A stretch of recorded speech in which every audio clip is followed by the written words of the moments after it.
Everyone, and welcome back to another lecture in social psychology. We're getting into the last part of the class, and for the last three topics that we're going to be talking about, we're going to move things into a more applied area of social psychology. So, when social psychology was first being developed in the early 1900s, it was largely aimed at solving real-world social issues. We wanted to be able to understand human behavior so that we can have an impact on the real world. And so some of the earliest topics in social psychology were aimed at trying to solve those real world problems. So the last few lectures of this class are going to reflect that. You're going to see that these topics are a lot more applied. So in particular, we're going to be focusing on, for instance, stereotyping and prejudice today with the goal, hopefully, of understanding stereotyping and prejudice so that we can reduce those instances in the real world. We're going to focus on aggression, again, with the hope of reducing real world aggression. And we're going to focus on helping in the last lecture of the semester with the goal of trying to increase people's likelihood of helping. So we're really getting into the more applied aspects of social psychology. So we're first going to start by talking about stereotyping and prejudice. Now, just like we did for the self or for the attitude section, we could break this down into the ABCs. So just to refresh your memory, that means the A stands for the affective component of something, how you feel about something. B stands for the behavioral aspect of something, how you behave in regards to some sort of idea. And C refers to the cognitive aspect of something, how we think about something. And so, as it relates to stereotyping and prejudice, A, the affective component would refer to prejudice. That refers to how we feel about outgroups, other people in other groups, and especially the negative feelings that we have towards people. That would be prejudice. B, the behavioral component would be comprised of discrimination, how we treat people differently based on their affiliation with a certain group. And C, the cognitive component, would refer to stereotyping, how we think about people from other groups. And we're going to start with that now, with the stereotyping, the cognitive aspect.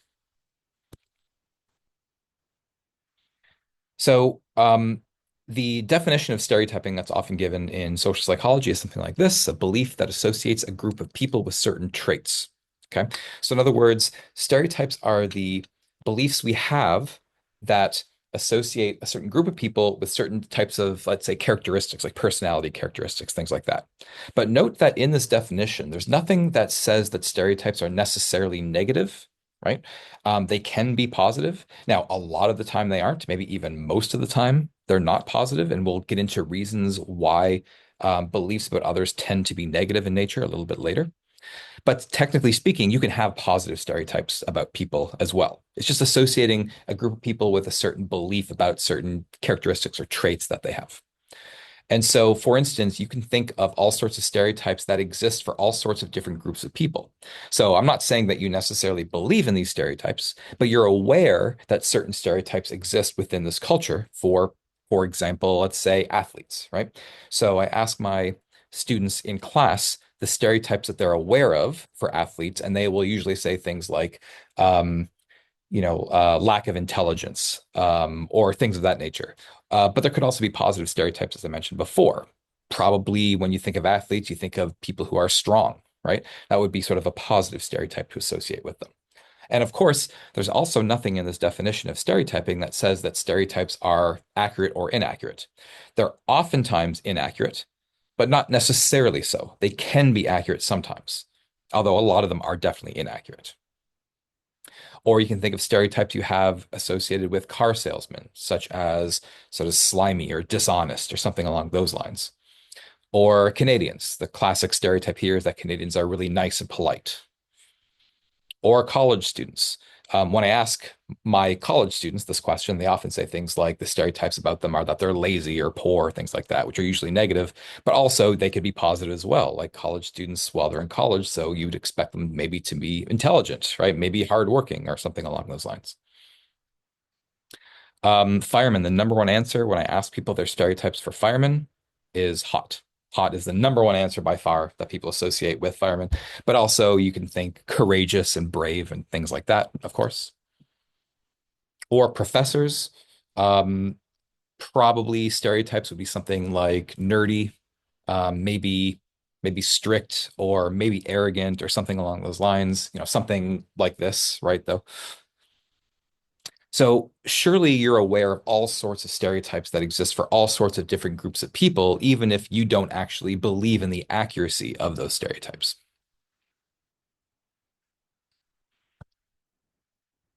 Sorry.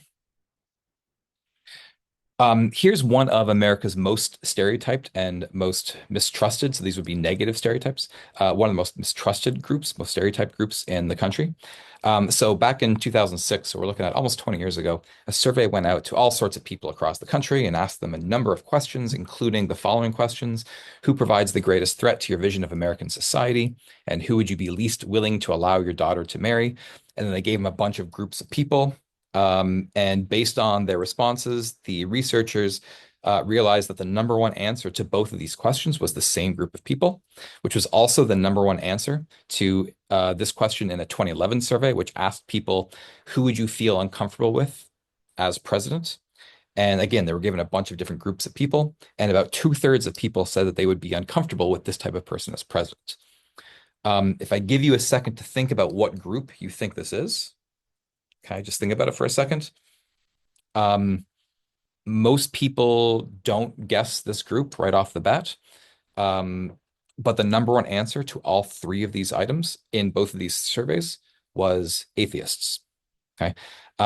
One of probably the most mistrusted groups in this country, in any case, one of the most stereotyped groups. So when people think of stereotypes they have about atheists, they might say something like, um, I don't know, maybe devil worshippers or immoral or something along those lines, right? Um, I've even heard some really crazy stereotypes like they eat babies and things like that, right? And as an atheist myself, I can say that I have not eaten a baby in months. Um, but regardless, definitely one of the most stereotyped groups in this country. But as I mentioned before, stereotypes are not necessarily negative, although again, they often are. And they're not necessarily inaccurate, although oftentimes they are. But for instance, it might be the case that maybe firefighters are, on average, braver than other people because it takes a certain amount of courage in order to become a firefighter. It's possible, right? And if that were true, that could be an accurate stereotype and a positive stereotype. But the problem of stereotypes is that they tend to overgeneralize. Okay.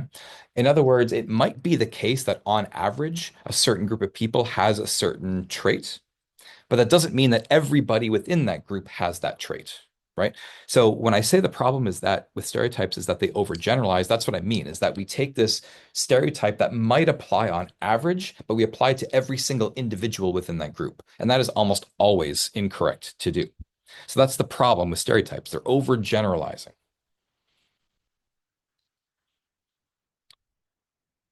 So why do we have stereotypes in the first place? Like, what's the point of them, psychologically speaking? And one of the reasons for this is because they serve a social categorization function.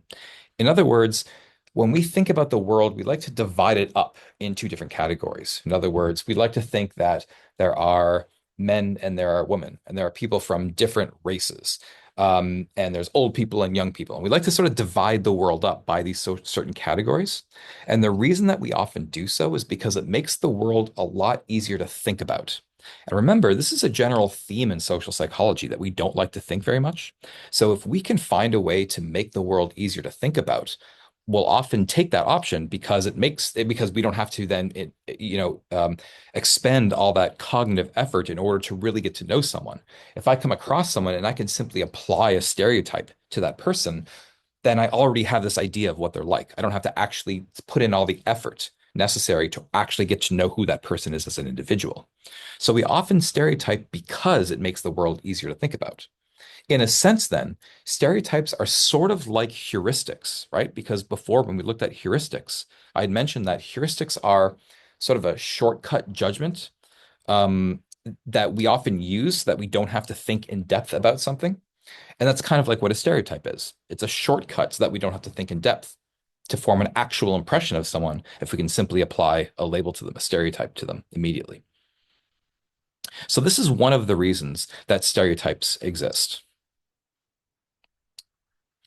But when we start dividing the world into these different groups, then invariably, of course, we fall into some of those groups. If I divide the world into men and women, well, I fall into the category of men, right? If we divide the world into people from different races, well, then I fall into the white race, right? And so when that happens, we create what are known as in-groups and out-groups. An in-group is any group that we ourselves belong to. So, for example, I would be so men would be an in-group for me, right? White people would be an in-group for me. Canadians would be an in-group for me. Miami residents would be an in-group for me. Professors would be an in-group for me, right? There's all sorts. There's like hundreds and hundreds of potential in-groups that we have, right? It could be your nationality. It could be the religion that you are. It could be something as simple as whether you're a fan of, I don't know, the Miami Dolphins or something like that, right?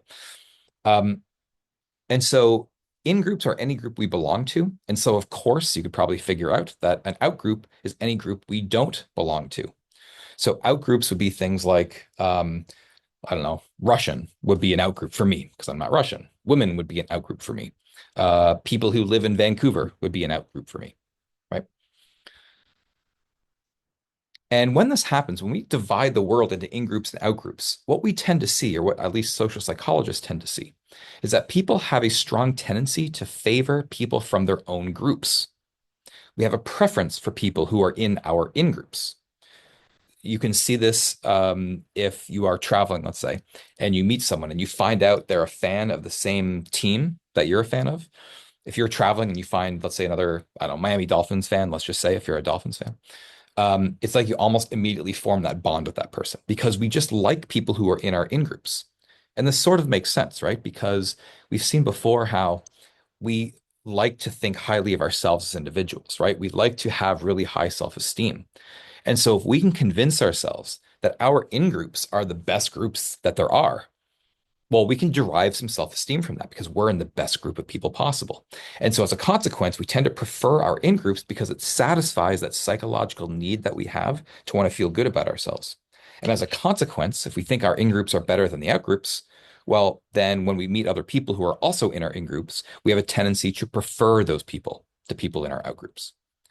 And that general concept is going to come back into play later on when we talk about prejudice, and in particular, when we talk about one of the main theories of prejudice that exist within social psychology. But we'll come back to that idea later.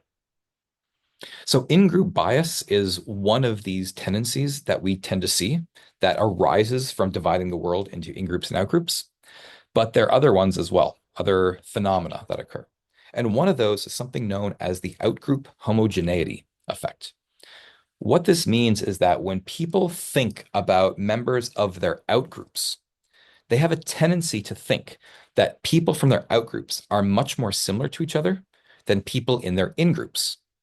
In other words, they recognize the diversity of people in their in-groups much more than they do the diversity of people in their outgroups. Just as an example, if you think about other FIU students, you probably, because you've had a lot more contact with them, can recognize that there's a lot of different types of FIU students. But if you were to think about, let's just say, Harvard students, probably a lot of people have a tendency to think all Harvard students are kind of the same.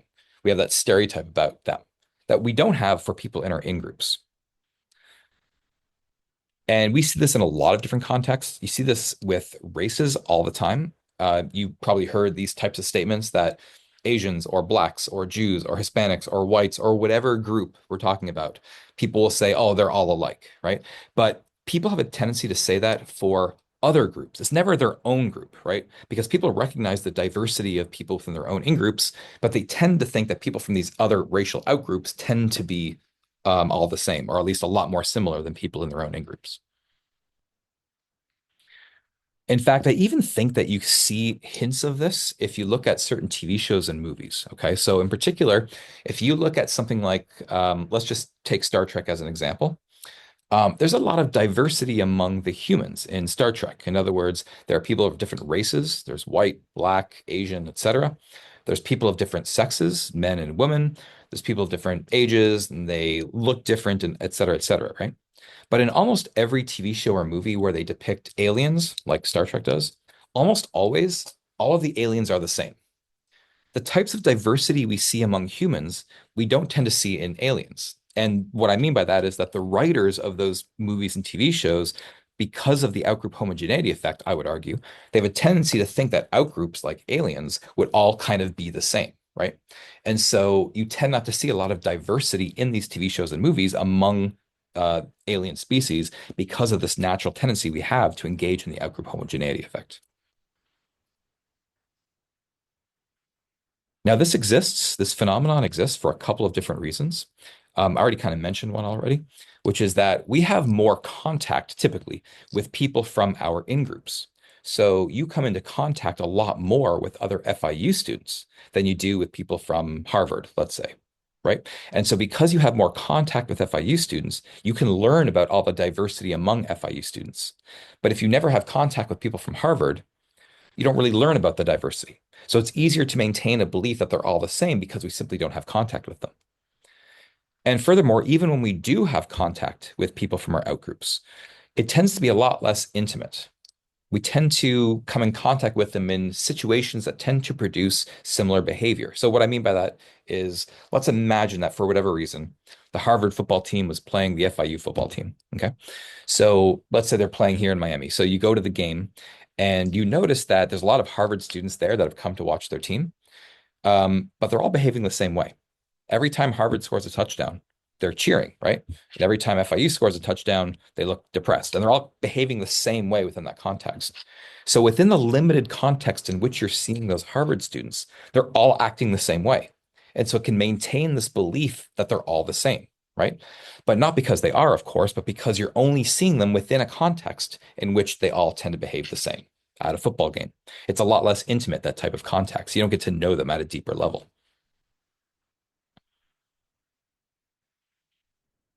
Okay, so those are a couple of psychological phenomena that we tend to observe when we divide the world into in-groups and out-groups. But I want to talk a little bit more generally about stereotypes again, because the very existence of stereotypes that we have towards others can distort the way that we see the world. They can distort our perceptions. Let me give you a couple examples of what I mean. So if you think for a second, if you form an image in your head of this scenario here, right? A Boy Scout grabs the arm of an elderly woman. Okay. And you have an image in your head of what that looks like. And then I give you the second sentence here. A skinhead grabs the arm of an elderly woman. And again, you form an image in your mind about what's happening there as well. Okay. Chances are you have very different images going on. In the first case, you might be thinking, well, the Boy Scout is helping the elderly woman cross the street or something like that. And in the second case, the skinhead is grabbing the arm of an elderly woman in order to steal her purse, something along those lines. But that information does not exist in these sentences, right? There's nothing in the sentences that says the Boy Scout's helping her cross the street or that the skinhead is trying to steal her purse.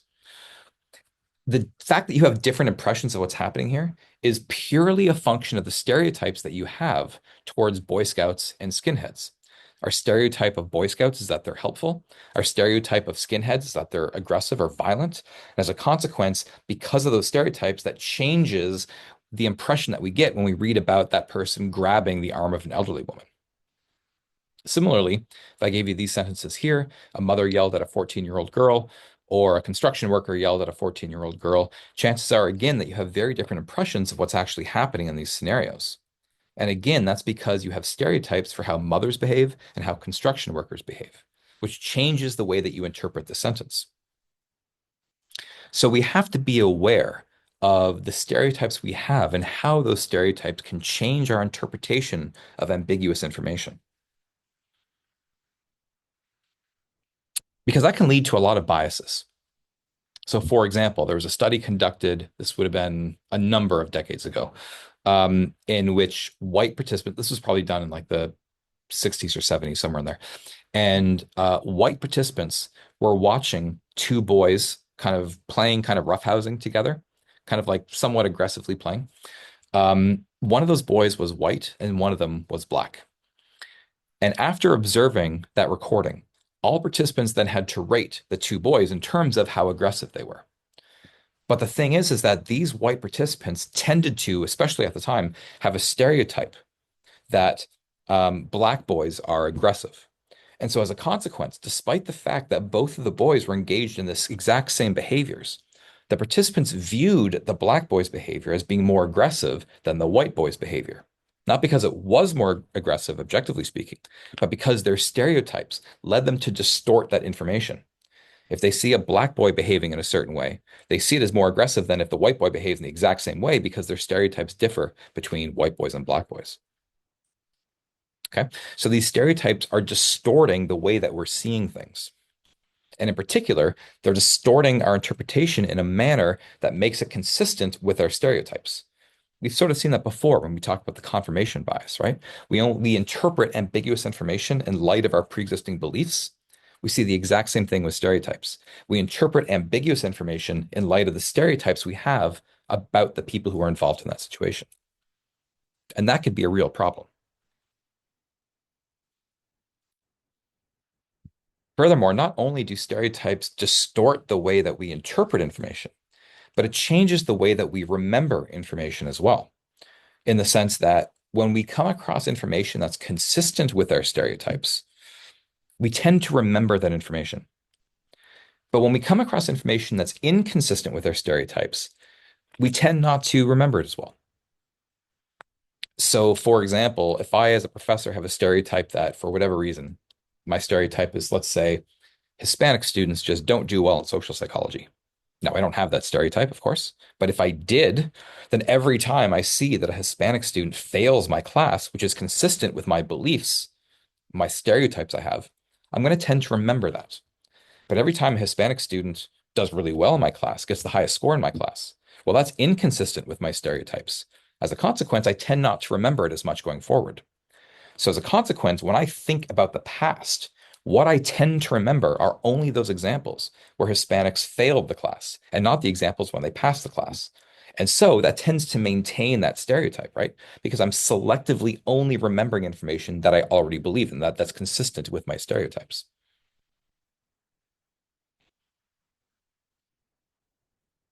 Here is a picture that was used in a really, really famous study back in the 1940s.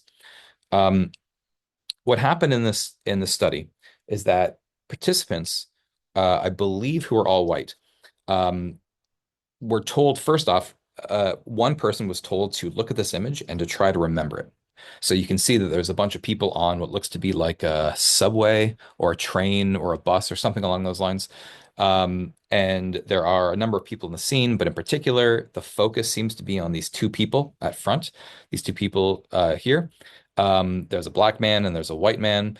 The white man looks like he's kind of threatening the black man or something. And if you take a look at his left hand, he's holding right here a switchblade in his left hand. Okay. And that's going to be key in a second. So one participant would look at this. They'd be given a minute or so to look at it, and they'd have to try to memorize it. And then what would happen is they'd take the picture away, and that participant would then have to describe to a second participant what they just saw. Now, the second participant never sees this, right? So they're only being told about what the first participant saw. And then that second participant has to describe that scene to a third participant, who then describes it to a fourth participant. Okay. Now, the fourth participant then says out loud what they were told, what had been described for them. So if you've ever played the game Telephone, where you whisper a phrase into someone's ear, then they whisper it to someone else, and they whisper it to someone else, usually by the time it gets to the end of that chain, it sort of breaks down somewhere, right? This is kind of like a visual game of telephone. And so what the researchers noticed is that when you ask that fourth participant in line to describe the scene as it was described to them, in more than half the cases, that switchblade was in the hand of the black man by the time that the fourth person's describing it. How did that happen, though? How did that switchblade change hands? Well, it's not like there's necessarily any one person who was lying to the next participant, who told them knowingly, wrongly, that the switchblade, it was the black man that was holding the switchblade or that was being aggressive. But rather, what happened is that the participants in the study, had stereotypes about black men in particular, and especially in the 1940s, right? So the stereotype was that black men are aggressive or violent or something along those lines. So what would happen is that if maybe the first participant who sees this image, they would describe it to the second person by saying, there's, 7 or 8 people on a like a bus. There's 2 people in the foreground. There's a black man and a white man. The white man's arguing with the black man, and he's got a switchblade in his left hand. Maybe that's how the first person describes the scene. And then the second person describes it to the third person. And they say something like, okay, there's a bunch of people on a bus. There's a white man and a black man who are arguing, and one of them has a switchblade. And then the third person, because of their stereotypes, assumes that the person who's holding the switchblade is the black man because that would be consistent with their stereotypes. So the third person's describing the scene to the fourth person by saying, there's people on a bus, there's a white man and a black man who are arguing, and the black man has a switchblade. Okay. And so, because of that, in most of the cases, the black man ended up holding the switchblade by the time it gets to the fourth person. Again, not because anyone's necessarily lying, but because they're interpreting ambiguous information in a manner consistent with their stereotypes.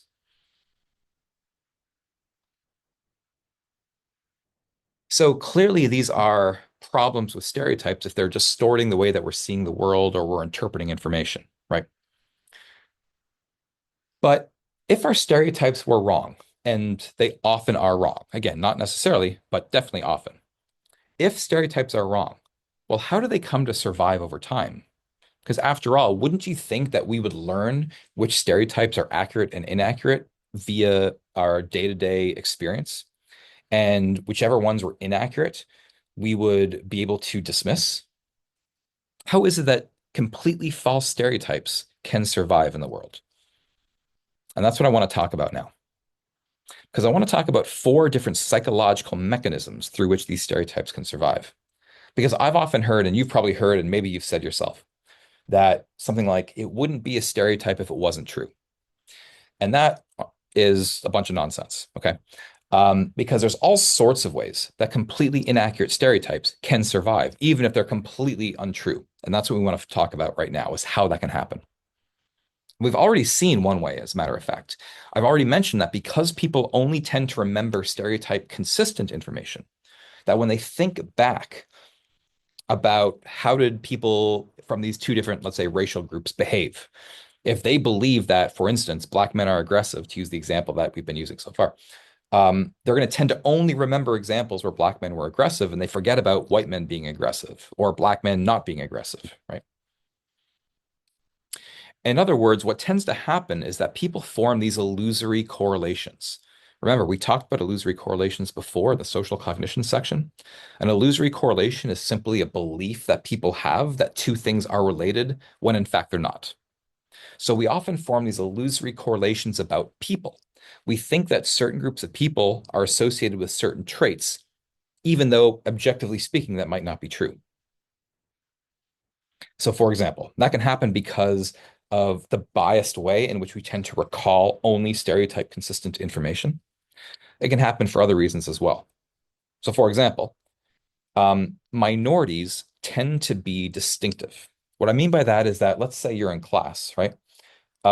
If someone walks in 10 minutes late to class and they are 5 foot 8 inches, let's say, you probably wouldn't even notice them, right?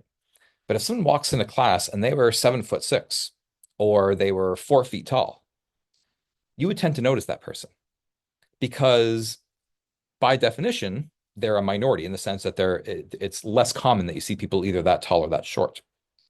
And when we see people who are distinctive in that sense, we tend to remember them, right? So we tend to remember minorities because minorities tend to be distinctive for that reason, because by definition, they are sort of less common than the majority. And furthermore, bad behavior itself is also distinctive because we more or less expect that people will engage in good behavior. Okay. So when people engage in good behavior, we don't tend to notice it, or at least it doesn't tend to stick out to us because we kind of expected that's how they're going to behave. But when people engage in bad behavior, we didn't expect that. So that tends to stand out to us when that happens. And so because of that, if minorities are particularly distinctive and bad behavior is particularly distinctive, then what tends to happen is that minorities who engage in bad behavior tends to be really distinctive. That tends to be what we remember. We don't remember all the times that minorities engaged in good behavior or the majority engaged in bad behavior because it's not as distinctive as when minorities engage in bad behavior. So because we only tend to remember distinctive events, we selectively only tend to remember minorities behaving badly. So even if there's no correlation between, let's say, people in a majority and people in a minority behaving in good or bad ways, let's say they behave in bad ways at the same rates, because of these illusory correlations, because of the distinctiveness of bad people engaging in the distinctiveness of minorities engaging in bad behavior, that's what we tend to remember. We tend to form this belief that therefore there's a link between minorities and engaging in bad behavior. I'll give you an example. Some people believe that, for example, homosexuals are more likely to abuse children than are heterosexuals. But this is largely a function of these illusory correlations. So, for example, over the course of years, you come in contact with numerous heterosexuals and numerous homosexuals, let's say. And by the way, we're ignoring the spectrum of sexuality, right? We're just going to pretend that we can divide the world into homosexual and heterosexual, although that's not technically accurate. It serves the point, right? And over the course of the years in which you've engaged with people or you've learned about people who are hetero or homosexual, you've also come across cases where people engaged in child abuse and people who did not engage in child abuse, right? But the problem is that because minorities are distinctive, and in this case, homosexuality is a minority in the sense that it's less frequent than heterosexuality, and because bad behavior is distinctive, and in this case, that means that child abuse is distinctive, that what tends to stand out to us, what we tend to remember are distinctive events, which means that we remember when homosexuals engage in child abuse. And we don't remember all the times that homosexuals did not engage in child abuse or that heterosexuals engaged in child abuse. So because we only tend to remember when homosexuals engaged in child abuse, we tend to think there's a relationship between those two things, even when there's not. As a consequence, people form these illusory correlations, these beliefs that these things are related when in fact they're not. And so a completely false stereotype can survive just because of the way that our memory works, because of the biases that we have in the way that our memory works. So that's one process through which inaccurate stereotypes can survive. A second process is through an attributional process. So we saw before that people make attributions for other people's behaviors, meaning they make explanations for why people behave a certain way, right? And critically, we sort of choose what attributions to make. We can make an internal attribution. We can say their behavior is a function of their personality, or we can make an external attribution where we say that the behavior is a function of the situation that the person happens to be in.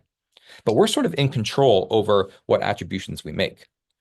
Now, normally, as I said in the attribution section, normally when we make attributions for other people's behavior, we engage in the fundamental attribution error, which means that we tend to attribute other people's behavior to their personality, and we ignore how the situation might have affected their behavior. We've seen that before, right? But there's one exception to this that I didn't mention at the time, which is this here, that when we see someone engage in a behavior that's consistent with the stereotypes we have about that person, we tend to think it's the personality that caused it. So if we go back, for example, to the hypothetical stereotype that I have as a professor, which again is not true, but let's say I believe that Hispanic students are not good at social psychology. Well, every time I see a Hispanic student fail my social psychology class, well, that's consistent with my beliefs, with my stereotypes, right? So I tend to say, see, that proves it that Hispanic students are just not good at social psychology, right? They failed the class, right? I'm making an internal attribution that's part of fundamentally who they are. They're not good at social psychology. However, the one exception to the fundamental attribution error is that when I observe someone engage in behavior that's inconsistent with my stereotypes, that's inconsistent with my beliefs about that type of person, I instead attribute their behavior to a situational cause. So I come across a Hispanic student who gets the best score in my class. Now that's inconsistent with my stereotypes, right? That should be used as evidence that my stereotype is wrong. But instead, what I do is I tend to make a situational attribution for that behavior. They got the best score in class, but that's because they likely cheated, or they were given the answers they're probably given the answers on the exams from a roommate who took the class the prior semester, or something along those lines, right? I can always explain away their behavior by pointing to some situational cause for why they succeeded in that class. So that's the one exception to the fundamental attribution error, that we will make situational attributions for other people's behavior if that behavior is inconsistent with the stereotypes I have for how that person I think is going to behave.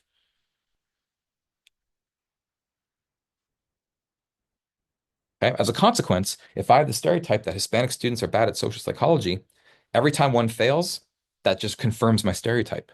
Every time a Hispanic student succeeds, I explain it away. So I never have to diminish the confidence I have in my stereotype. As a consequence, I just get more and more confident that my stereotypes are true because of the biased way in which I'm making attributions. A third way that stereotypes survive is through a process known as subtyping. What subtyping means is that oftentimes I might come across some examples of behavior that's inconsistent with my stereotypes, right? So, for example, if I have a stereotype that women are not athletic, they're not good at sports, I might have that stereotype, but I'm going to come across of all sorts of counterexamples, right? So I come across this women's hockey team, let's say. Now, technically, that should be evidence that my stereotype is not true, right? But because I'm motivated to maintain a belief in the stereotypes that I have, instead of taking it as evidence that it's not true, what I do is I subtype them, which means I make them an exception. So what I say is something like, okay, yeah, so these women might be athletic, right? But these women aren't real women, right? They're like an exception to the rule. They don't represent women in general. And so if I can make them an exception, I can maintain my belief that real women are not athletic, even though these ones are, but they're the exception, right? That's what subtyping is. It's when we dismiss evidence that goes against our stereotypes as just being an exception that doesn't really represent that category of people. There's a great example of this in the Spike Lee movie, Do the Right Thing. If you haven't seen it, it's a fantastic movie. This is a scene from that movie. This is Spike Lee on the right. He's a pizza delivery person and who works for this Italian family at a pizza shop. And John Turturro's character here is one of the people who works at the pizza shop. And John Turturro has expressed many racist views. Okay, so Spike Lee one day pulls him aside, right, and has a conversation with him and says, "Look, tell me something. Who's your favorite basketball player?" And John Turturro says, "Magic Johnson," who's a black man. And Spike Lee says, "Who's your favorite singer?" And John Turturro says, "Prince," again, a black man. And Spike Lee says, "Who's your favorite comedian?" And John Turturro says, "Eddie Murphy," another black man, right? And Spike Lee is saying, look, I don't understand. How are you racist against black people? If your favorite basketball player is black, your favorite singer is black, your favorite comedian is black, how can you be racist against black people? And John Turturro looks at him and says, okay, I see what you're saying. Now, here's how it works. So Magic Johnson and Prince and Eddie Murphy, they're black, but they're not like black, black. They're not really black. They're like an exception. They're not really black, right? They don't represent black people. What he's doing in that scene is engaging in subtyping. He's saying these people don't represent black people in general. They're an exception. So I can like them while still having these negative racist attitudes towards other black people.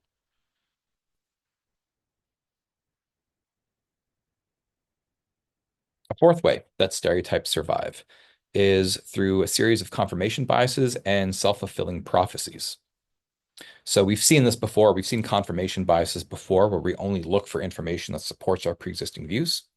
And we've seen self-fulfilling prophecies, whereby if I have a false belief towards someone, that can lead me to behave towards them in a manner that elicits the very behavior that I expect. So how does this work with stereotyping? Well, first off, we only tend to look for information that's consistent with our stereotypes. So if I believe that, let's just say, immigrants are violent, then I deliberately look for stories where immigrants committed violence. I don't look for stories where they donated to charity or something like that, right? I'm only looking for information that already supports what I believe. And that's a problem, right? Because if I'm only looking for information that minorities are violent, that's what I'm going to come across. That's going to make me create this illusory correlation where I think that minorities and violence are related to one another, even when they're not. But more than that, these false stereotypes can be self-fulfilling. They can result in these self-fulfilling prophecies. So, for example, there was a study that was conducted whereby white participants were told they were going to be interviewing someone for a job, basically. And the person they interviewed was either white or black. And the researchers wanted to know two things. First off, would these participants, who at the time they had a lot of them had negative stereotypes towards black people, okay? Their stereotypes was that the white person is going to inherently be better at the job than the black person. And so they wanted to know whether these stereotypes would lead that white person to behave differently towards the two job candidates.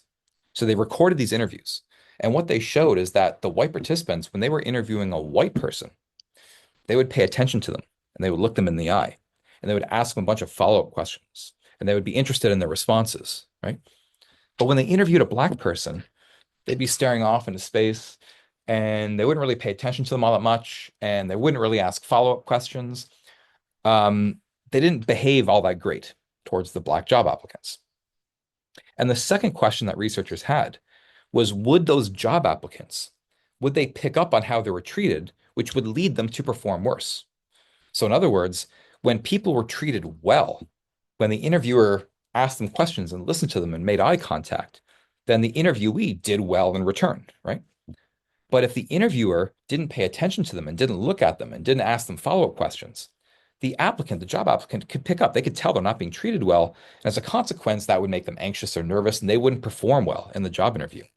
And so what happened is that in this study, the black applicants performed worse than the white applicants, but not because they were inherently worse. It's because they were treated worse by the interviewers.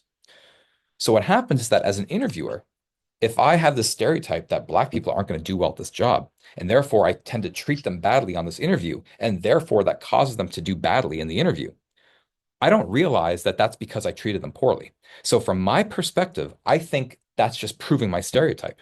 Look, the black applicants are not performing as well as the white applicants. That must mean my stereotype is true. Of course, it does not what that means. That only happened because I treated the black applicants worse, right? So the false stereotypes we have can be self-fulfilling, which leads me to conclude that therefore my stereotypes are actually accurate. And as a consequence, again, we can see that completely false stereotypes can be self-maintaining. They can be maintained through these processes of confirmation biases and self-fulfilling prophecies.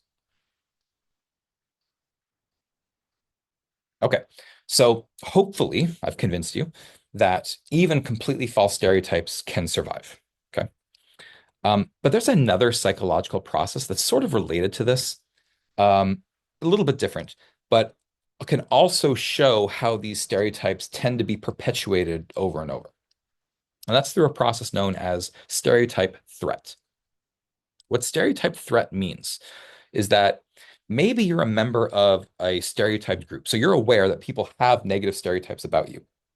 And so you're taking a test and you think you're going to be evaluated by the professor, by the whoever's giving you the test. You think you're going to be evaluated negatively based on the stereotypes they have about you. And you're thinking, well, you don't want to live up to that negative stereotype, right? You want to show this person that they're wrong, but you're afraid that if you do poorly, they're going to judge you on the basis of that negative stereotype they have about you. But as a consequence, that makes you really nervous while you're taking the exam because you're like busy thinking, I don't want to live up to this negative stereotype. And so because you're busy thinking that, you can't concentrate on the exam, which leads you to actually do worse on the exam. And I want to give you a couple examples of what I mean by this. Okay. So this was a study conducted with white students and black students. When the study was conducted, there were negative stereotypes about black students that they don't perform well on verbal tasks, and certainly that stereotype still exists to today. Okay, but the stereotype is that the black students don't perform well on verbal tests. Okay, so the researchers gave black students and white students a verbal test under one of two conditions. In one condition, the students were told the test is not diagnostic of their abilities. So what they said is something like, here's a verbal test. This has never been given to anyone else before. We don't think there's any, this doesn't actually measure your actual true verbal skills. Okay. It doesn't actually mean anything. It's not representative of your actual abilities. And when you give the white and black students a test under this condition, the white and the black students perform equally well. There's no inherent difference between the two students. Okay. However, for a half of the students, they're told that the verbal test they're about to take is diagnostic of their abilities. We've given this test hundreds of times over decades, and we know that your score on this verbal test is a reflection of your true actual verbal abilities. And when you give students a test under that instruction, under that belief, suddenly the white students do better than the black students. You tell white students the test is diagnostic or not diagnostic of their abilities, and it doesn't matter, right? The two grade bars are equally tall. It doesn't affect them at all. But for some reason, when you tell black students that the test is diagnostic of their verbal abilities, suddenly they perform worse. Why is that the case? Well, it's certainly not because there are inherent differences in verbal abilities between the white and black students, because we know that's not the case, because in the condition where they're told the test is not diagnostic of their abilities, there is no difference between the students. All that's happening here is that if you tell someone this test measures your verbal abilities, the black students are thinking, man, if I do badly on this test, I'm going to be evaluated based on that stereotype. They're going to think it's because I'm black, right? I don't want to live up to that negative stereotype. So they're busy worrying about living up to that negative stereotype as they're taking the test, which means they can't concentrate on the test, which means they do worse. That's an example of stereotype threat. The threat of being stereotyped can make me do worse on a test. And you can show this in other contexts as well.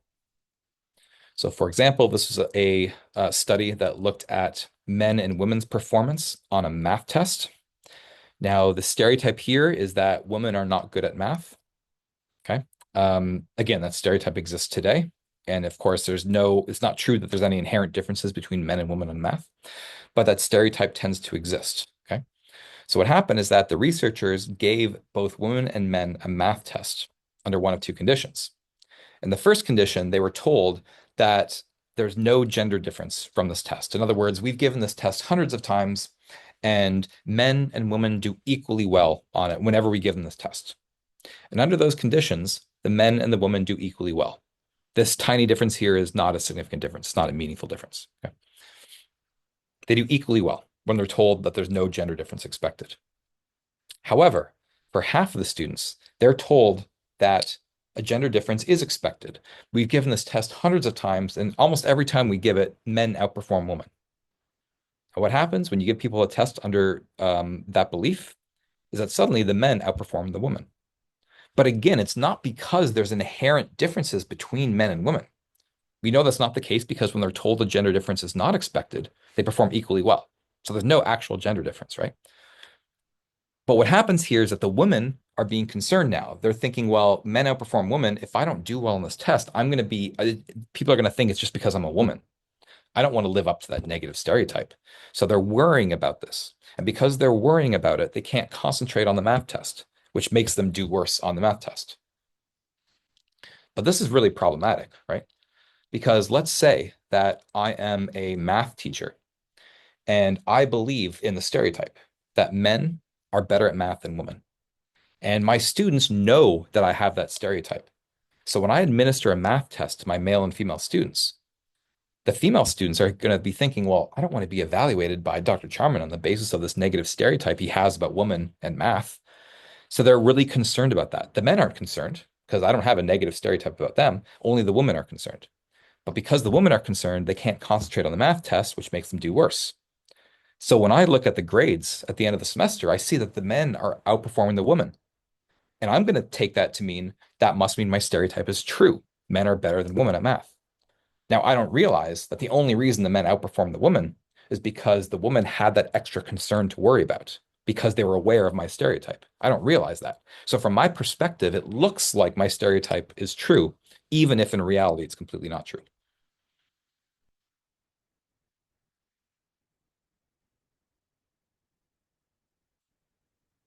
In other words, the differences we're seeing in performance on these measures, on the verbal test and the math test, are due solely to expectation. They're not due to inherent differences between men and women. They're due solely to the fact that the women and the men, or the black students and the white students, have differences in their beliefs about how they're going to be evaluated if they don't do so well, right? And it's that belief that leads them to worry about it, and therefore they can't concentrate on the test and they do worse. Okay, so all of this sort of paints a negative picture, though, right? Because I'm showing that like stereotypes have these negative repercussions in the sense that they change the way that we interpret information. I'm showing that even completely false stereotypes have a tendency to sustain themselves, right? And so the question becomes, is stereotyping inevitable? Is there anything we can do about it, or is it just something that we have to live with and there's nothing we can do about it? Well, in the 1980s, a woman by the name of Patricia Devine came up with what she called the two-step process of stereotyping. in which she argued that our tendency to stereotype is a result of two different steps. Okay. The first step is that when we come across a member of a stereotyped group, that automatically triggers the stereotype. Okay. So, in other words, when I see a woman, that automatically triggers the stereotype that women aren't good at math, even if I don't believe it. Now, the word automatically is underlined here for a reason. And that's because when I say automatically, I mean we cannot help it. That even if you don't believe the stereotype is true, the fact that you're aware of the stereotype will automatically trigger thoughts of the stereotype. We can't control it. That's the key here. Okay. Is that this is an unconscious process. We're not aware that it's happening and it's out of our control. We can't control it. It's just something that happens automatically. Okay. However, even though these thoughts are automatically triggered, there's a second step to stereotyping. And that is we can engage in what are known as deliberative processes. Deliberative is underlined here because it contrasts with automatic. It means that it is under our control and it's a conscious, effortful process. We can deliberately choose to disregard the stereotype or to ignore the automatically activated stereotypes that were created when we came across a member of that stereotype group. Okay. We can choose to ignore if we want, but it's an effortful process. So we have to really want to engage in the second step. If we're being lazy, for example, if we're being mentally lazy, then when we come across someone from a stereotyped group, let's say that I have a stereotype, or let's say I'm aware of the stereotype that exists in this country that terrorists are Middle Eastern. Okay. Now that's a stereotype that exists, especially after 9/11, but that's a stereotype that exists in this country. And so when I come across someone who's dressed in Middle Eastern clothing, that automatically triggers thoughts of that stereotype. Okay. Now, if I'm being mentally lazy, I can just go ahead and just believe in that stereotype. But if I'm willing to put the effort in, the cognitive effort in to sort of disregarding that stereotype, I can choose to ignore it if I want to, but I have to want to. That's key. So what that means is that if we want to reduce stereotyping in the real world, we can do so through one of two routes. We can either aim at the first step, okay? The fact that when you perceive a member of a stereotyped group, it automatically triggers thoughts of that stereotype. Now, what that means is that we have to break down these stereotypes at a societal level. So this is one of the arguments, for example, for why we want to increase diversity in a lot of different, like in movies and TV shows, and increase representation of people from other groups. Because to the extent that we can do that, we can start to break down stereotypes at a societal level. And if we do that, then when people come in contact with someone from one of those previously stereotyped groups, that won't trigger thoughts of the stereotype anymore. But that's a very long-term process that takes like decades to actually accomplish. So a second strategy to reduce stereotyping in the real world is by encouraging people to engage in the second effortful step, this deliberative process step. You want to encourage people to be willing to put the effort necessary into actively disregarding that stereotype. And so really the question becomes, how do we do that? How do we get people, how do we encourage them to engage in the second deliberative step? And there's really three factors that tend to increase the likelihood that someone will engage in deliberative processing. The first of those is that if you have personal information about someone, if you know someone on a personal level, for example, that makes you more likely to reject the stereotype. And the reason for this is because if you remember, I said that stereotypes were kind of like heuristics, right? They're shortcuts that we use to make more complex judgments. But if you already have personal information about someone, if you know them at a deep level, then there's no point in relying on a stereotype because you don't need the stereotype as a heuristic to form an impression of that person because you already know what they're like, right? So the more personal information we have about people, the more it tends to break down our stereotypes because it makes us more likely to consciously overrule those stereotypes. This is why when you get to know people from diverse backgrounds, when you get to know people from stereotyped groups, it's harder to stereotype them in that case. This is part of the reason why there's been why the coming out movement among LGBTQ people had been so successful over the past few decades at reducing stereotypes towards gay people, is because when people come out to others, everyone else starts to realize that, oh my gosh, I know gay people, right? It's harder to stereotype people when you actually know what they're actually like, when you know what they're like as people, right? So, one way to reduce stereotyping is by getting people to learn about people from these stereotype groups. Secondly, if we're going to engage in effortful deliberative processing, we have to have the ability to think about these people in depth. We have to have the ability to think in general because, again, that second step, that deliberative processing step, is an effortful process. And we have to have that ability to engage in that effort in order to override those automatically activated stereotypes. In other words, what I'm saying here is that the greater our ability is to think about a stereotype, the more likely we are to reject it. And what that means is that stereotyping is much more likely to occur under situations in which people can't think very much. So, numerous studies have shown all sorts of things, such as stereotyping is more likely to occur when people are under time pressure. If you have to make a quick decision, you don't have the ability to think about the stereotype because it takes time to do that, right? So, when people are under time pressure, they automatically default to the stereotypes they have about people. So you see more stereotyping when people are under time pressure to make a decision. You see more stereotyping when people are tired because when they're tired, they don't want to think very much. So they rely on their stereotypes. When people are drunk, one of the effects of alcohol is to limit the amount of things that we can process cognitively, right? As a consequence, people who are drunk, because they can't think as much, rely on stereotypes more than when people are sober. When people are distracted, they're thinking about something else. They don't have the ability to think about the stereotype. And so distracted people stereotype more than non-distracted people. And all of this is just to say that when you lose the ability to think in depth about something, that increases our likelihood of stereotyping people.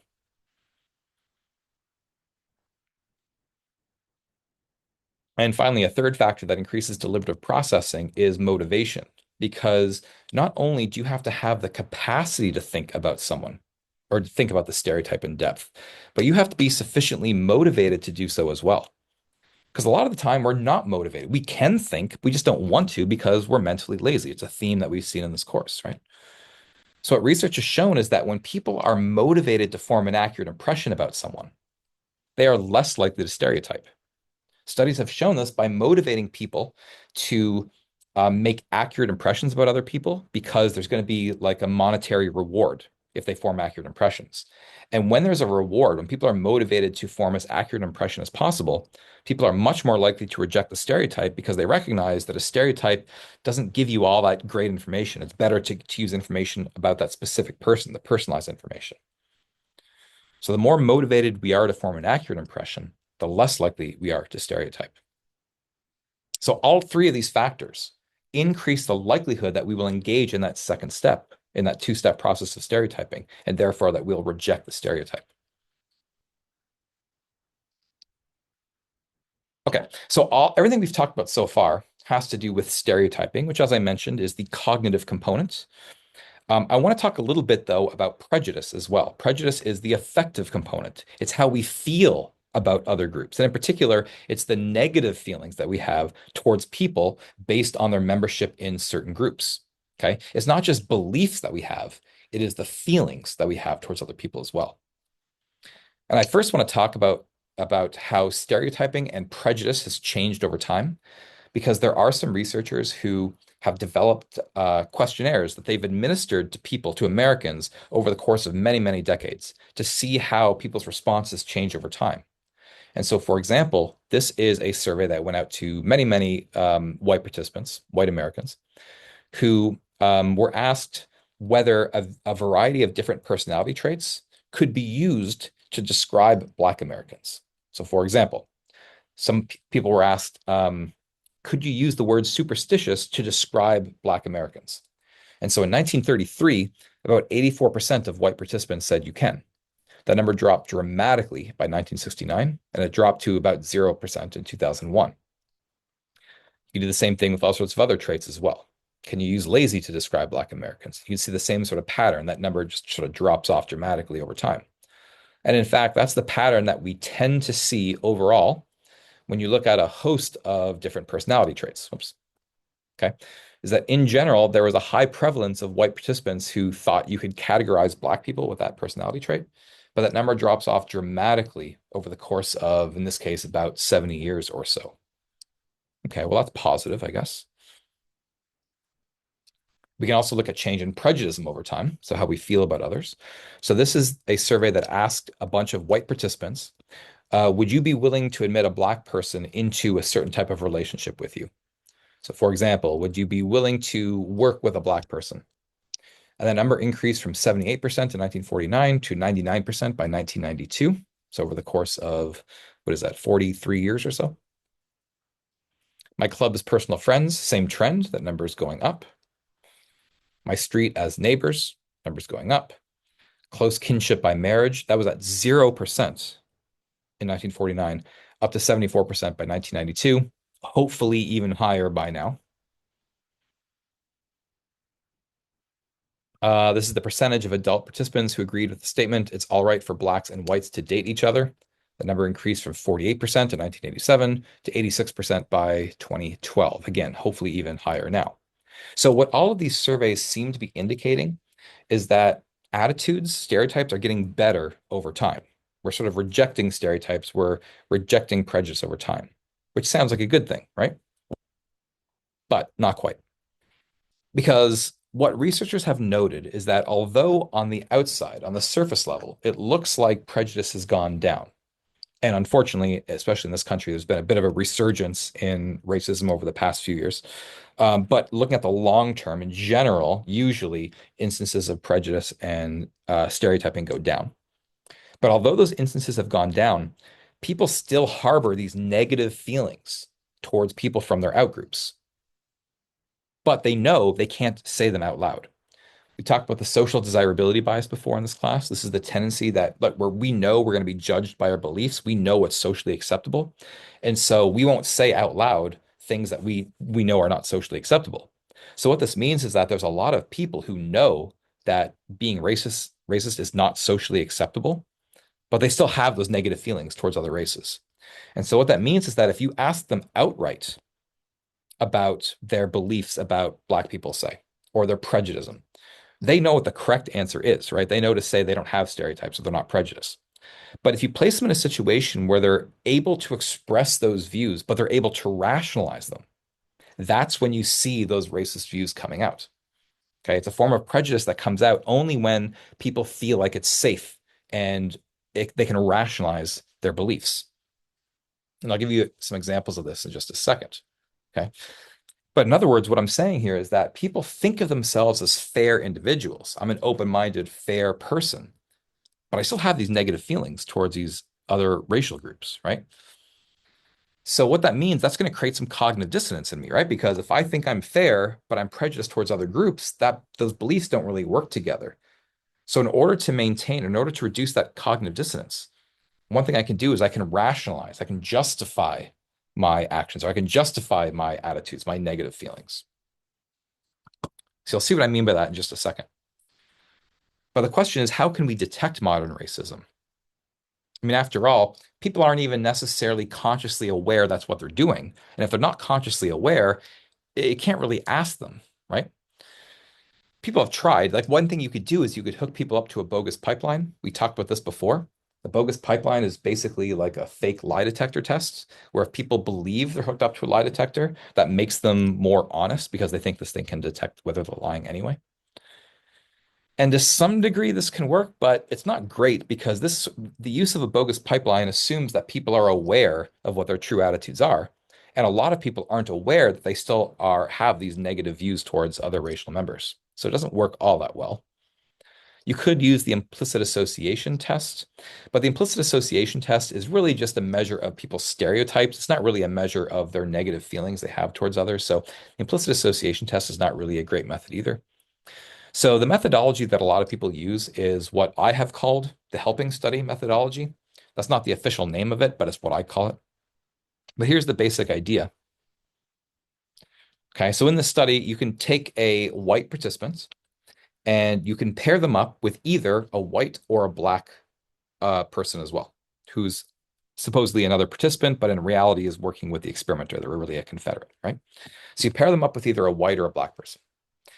And they're told that they're going to be working on a series of problems and they're supposed to work in the same room, but they work independently. You're not allowed to share answers, in other words. So the researcher leaves and the real white participant is working alongside the Confederate, who again is either white or black. And at some point, the Confederate turns to the real participant and says, "Hey, I need some help on number four. Can you help me out? Can you give me the right answer here?" Now, these participants, the real participants, are led to believe that that person had either tried really hard to get the right answer and they just couldn't get the right answer, or that they hadn't worked hard. They're just being lazy, basically, just trying to get a free answer off of you. And what I'm going to show you here are the percentage of people who helped this other person.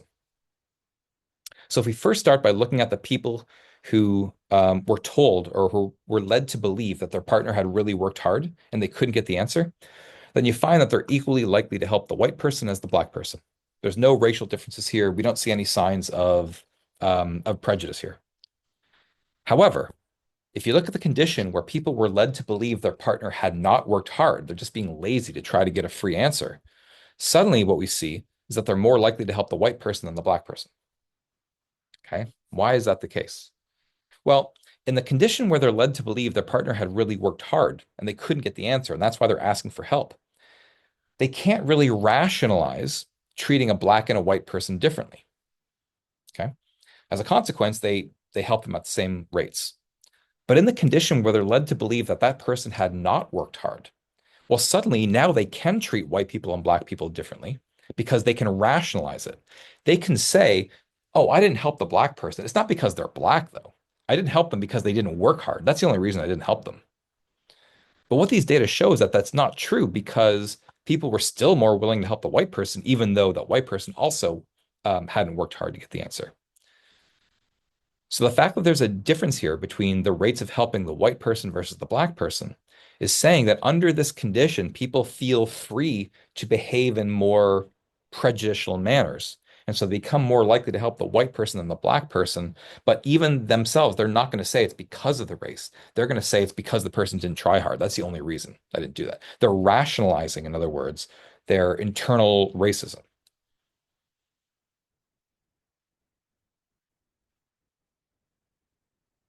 Okay, so that's the idea of modern racism. Um, I want to talk a little bit, though, about another study that was designed to show how easily you can create prejudicial feelings between groups. First question. And the second question is they wanted to look at ways that they could reduce prejudice between the two groups. And this is the Robbers Cave experiment, which is a very, very famous experiment. So a researcher by the name of Muzafer Sharif, who you've actually heard about earlier in this course, because in my lecture on conformity, I talked about a famous study that he did, where he used the autokinetic effect to have people judge how far a point of light moved in the dark. You can go back to my lecture on conformity to see it, just to refresh your memory on that. But in any case, in his later career, he was more interested in looking at prejudice. So what he did is he set up this summer camp for boys. These were like 10 or 11-year-old boys in a park in, I believe it's Oklahoma. And what he did is he set up basically two different groups of boys who were unaware of each other's existence for the first week or so of the camp. Okay. And it was just like a regular camp. They had cabins and they would go canoeing and fishing and they'd play games outside and things like that, like things you normally do at a summer camp. But after a week or so, Sharif then introduced the boys to each other. And he told them that over the course of the next week, they were going to be competing with each other for a series of prizes. So they're going to have things like flag football games and treasure hunts. And these are all like competitive things that they're doing. Okay. So he told the two groups of boys that they're going to be able to name themselves. And so one group called themselves the Eagles and the other group called themselves the Rattlers. And they designed a flag to represent their group. And they started competing against one another. Now, Sharif was interested in whether if you had two groups of boys who were otherwise completely well-adjusted, they didn't have any psychological problems or anything like that. They're well-adjusted boys. If you took these two groups of boys and you made them compete with one another, could you create hostility between the two groups? Could you create prejudice between the two groups, in other words?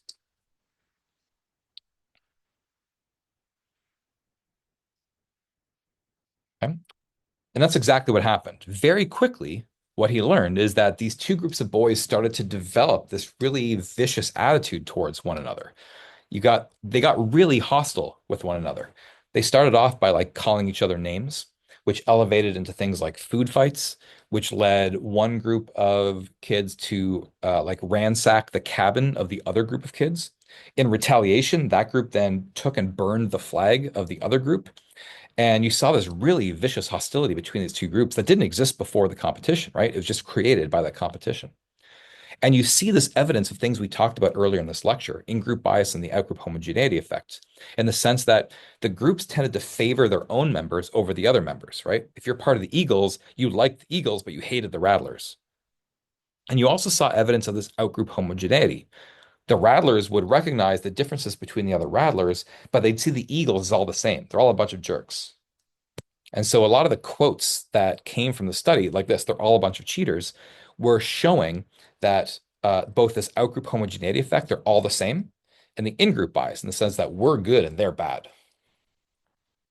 So Sharif had successfully created this hostility, this prejudice between the two groups that hadn't existed before. But remember, that was only part one of the study, right? Part two was whether he could figure out a way to reduce the hostility, to reduce the prejudice between the two groups. And so, in trying to restore the peace, he tried three different strategies. First off, first thing he did is he tried propaganda, meaning he would go to the Eagles and he would say, look, I've gotten to know the Rattlers for a week before you got to know them, and they're really a bunch of really good boys. Okay. If you gave them a chance, I think you'd really like them. And then he'd go to the Rattlers and he'd say the same thing about the Eagles. He's just trying to tell them how great the other kids are, give them a chance, work together, etc. And propaganda completely failed. The boys didn't want to hear it. They had already formed an impression of the other group. And as we saw in the section on social cognition, when you form an impression about someone, it gets really hard to change that impression because of things like confirmation biases and belief perseverance and all the things we talked about back in that section on social cognition. So the researchers couldn't really change their attitudes via propaganda very well. So he tried another strategy. He reasoned that if the whole reason why the boys developed this animosity towards each other, this prejudice towards each other, was because they were competing against one another, then he reasoned that, well, if you brought them together under non-competitive circumstances, maybe that should eliminate that prejudice. So bring them together for picnics and campfires and canoeing events and things like that, right, where they're not competing with one another. And this strategy completely failed, right? They would bring them together for a picnic, and that's when the food fight started between the two groups. Again, they'd already determined they hated the other group. And so the fact that they were now in these situations that were non-competitive didn't change their minds about who the other people were. So that completely failed. So he tried a third strategy. And this third strategy, he introduced what are called superordinate goals. A superordinate goal is a goal that can only be accomplished if the groups work together. Okay. So for example, there was a supply truck that would bring in supplies, food and things into the camp every day. Okay. And so what the researchers did is they staged a breakdown of the truck just outside of camp. And in order to get the supply truck into camp, the two groups of boys had to go out together and help push this truck up the hill so that they can get the supplies into camp. But they had to work together is the key. They also staged a break in the main water line that would bring water into the camp. And so in order to get water back in the camp, the boys had to go out together and work together in order to find where the break in the water line was. A third thing they did is they told the boys they could have a movie night, but only if they all chipped in money together in order to cover the cost of the movie. And by introducing these superordinate goals, that actually succeeded in reducing the prejudice between the two groups. Because you're sort of having them work together. You're not telling them they have to, but you're saying like like in order to accomplish this goal, you have or it requires that you work together. It's almost like a subtle way of forcing cooperation between the two groups.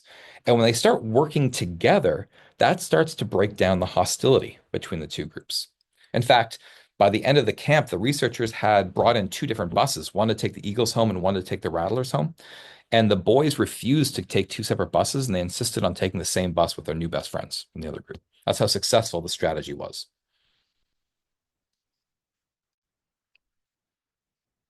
Okay, so let's look a little bit at the two main theories in social psychology about the causes of prejudice. As we just saw in the Radler's Cove experiment, one of the things that caused prejudice between the two groups of boys was that they were competing over the same thing. They were competing over prizes. And the idea that competition over the same limited resource can fuel hostility and prejudice is known as realistic conflict theory. Okay.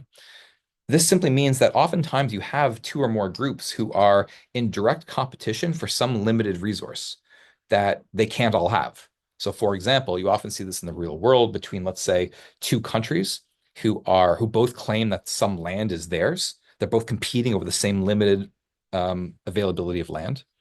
Or it could be two groups who are competing for the same jobs or for the same money or prizes in the case of the Roberts Cove experiment. It could be two political parties who are both fighting for power over control of the country. And whenever you have the situation where the groups are competing with one another, then that means that if the other group wins, I lose. So that tends to foster dislike for that group because they're getting in the way of what I want. So that will tend to produce prejudice in a lot of cases. It's the competition that tends to fuel hostility. That's what we saw in the Roberts Cave experiment. Now, the key thing is that this competition doesn't even have to be real. It could be imagined. You sometimes hear things that people say here that like that immigrants are taking our jobs, and that tends to fuel hostility towards immigrants. And that may not even be true. But as long as the belief is there, if the belief is that immigrants are taking our jobs as if they're yours inherently, then what that means is that immigrants are fighting with us over this limited resource, these jobs, which fuels hostility between the two groups, even if that competition is not actually real, even if it's only imagined. You can sometimes see this with really racist people, like white supremacists will say things like, um, Jews or blacks or whatever the group is that they're hating at that time.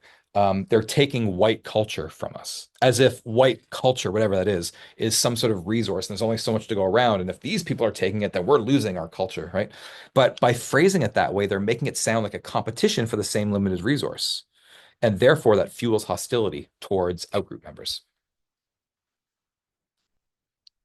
However, realistic conflict theory, although it certainly can explain a lot of cases of prejudice, can't explain all of them because there's all sorts of examples where there's hostility and prejudice between groups, even though they're not competing with one another for some limited resource. And so we need another theory to explain those examples. And that's where social identity theory comes into play. What social identity theory says is something I alluded to at the very beginning of this lecture, which is that we like self-esteem, right? And as I mentioned when we talked about in-groups and out-groups, part of the reason we like people from our in-groups, we show this in-group bias, is because we're motivated to convince ourselves that our groups are the best groups there are. Because if our groups are the best, I get to get self-esteem out of that. So I want to convince myself my groups are better than your groups. As a consequence, if I can convince myself that the groups I don't belong to are worse than mine, I feel good in comparison. Because remember, we talked about downward social comparison. Okay, yeah, come back to that. So we talked about downward social comparison, right? Where we feel better if we can compare ourselves to people who are worse off.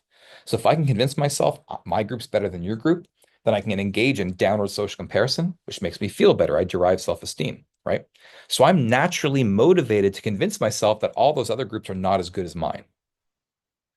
This is kind of similar also to basking in reflected glory, which is something we looked at in the section on the self, another mechanism to maintain our high self-esteem, which says that oftentimes what we'll do to drive self-esteem is we'll associate with people who are successful. Because if they're successful and we're associating with them, then the glory that hits them gets some of that gets reflected off them onto us, hence the name basking in reflected glory. And this is sort of the same idea. By being with a group of people, and this group of people, if I can convince myself they're successful, even if I'm individually not, but I'm part of the larger group, then I can derive self-esteem from that as well.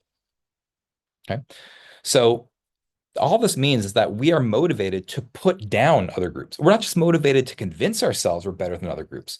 We're motivated to actually actively put down other groups to make them worse off than us. Because if I can make them worse off than us, it becomes easier to justify the fact that my group is better than your group.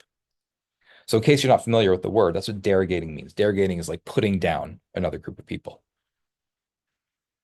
And this has been tested using what's known as a minimal group paradigm. Okay. A paradigm is just an experimental methodology. And so this is an experimental methodology that relies on what are known as minimal groups. A minimal group is a group that's basically meaningless. Okay. So for example, what researchers did is they brought people into a lab and they would show them like these big cards with a bunch of dots on it, like you see here. And they would ask people to estimate in 5 seconds how many dots are on the slide. And so someone might say, I think there's like 40 dots on the slide or something. And they'd repeat that process a few more times. The researchers would then go in the back room while they're supposedly calculating the participants' scores. And in reality, that's not what they're doing. In reality, they come back to the participants and they randomly assign them to one of two conditions. So half of the participants are told that you are what's called a dot overestimator. See, you can divide the world into two types of people, dot overestimators and dot underestimators. As the name implies, a dot overestimator is someone who consistently overestimates the number of dots on a slide like this. And that's what you are. That's what your results show. You're a dot overestimator. The other half of the people are told the exact opposite. You are what's called a dot underestimator. Your natural tendency is to underestimate the number of dots that are on slides like this.